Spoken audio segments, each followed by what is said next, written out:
ఇవాళ ఎమ్మెల్యే కడియం శ్రీహరి ఆయన కుమార్తె కావ్య కాంగ్రెస్ తీర్థం పుచ్చుకోనున్నారు. ఈ సందర్భంగా స్టేషన్ గన్పూర్ నియోజకవర్గం నుండి కడియం ముఖ్య అనుచరులు హైదరాబాద్ బయలుదేరారు. గన్పూర్ నుండి 50 వాహనాల్లో హైదరాబాద్ కు పయనమయ్యారు. అంతే కాకుండా గన్పూర్ అభివృద్ధి కోసమే పార్టీ మార్పు అని కడియం అనుచరులు తెలియజేస్తున్నారు. మధ్యాహ్నం ముఖ్య కార్యకర్తల సమక్షంలో ప్రెస్ మీట్ నిర్వహించనున్నారు కడియం శ్రీహరి. బీఆర్ఎస్ పార్టీని వదిలి కాంగ్రెస్ పార్టీలో చేరడం గన్పూర్ ప్రజలందరికీ హర్షిస్తాన్లు.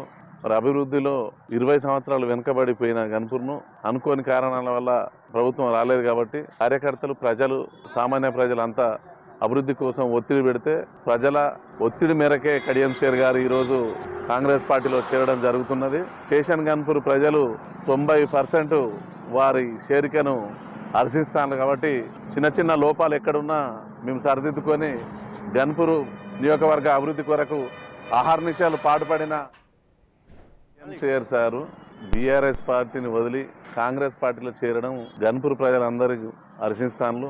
మరి అభివృద్ధిలో 20 సంవత్సరాలు వెనుకబడిపోయిన గన్పూర్ను అనుకోని కారణాల వల్ల ప్రభుత్వం రాలేదు కాబట్టి కార్యకర్తలు, ప్రజలు, సామాన్య ప్రజలంతా అభివృద్ధి కోసం ఒత్తిడి పెడితే ప్రజల ఒత్తిడి మేరకే కడియం షేర్ గారు ఈరోజు కాంగ్రెస్ పార్టీలో చేరడం జరుగుతున్నది. స్టేషన్ గన్పూర్ ప్రజలు 90% వారి చేరికను హర్షిస్తాను కాబట్టి చిన్న చిన్న లోపాలు ఎక్కడున్నా మేము సరిదిద్దుకొని గన్పూర్ నియోజకవర్గ అభివృద్ధి కొరకు అహర్నిశలు పాటుపడిన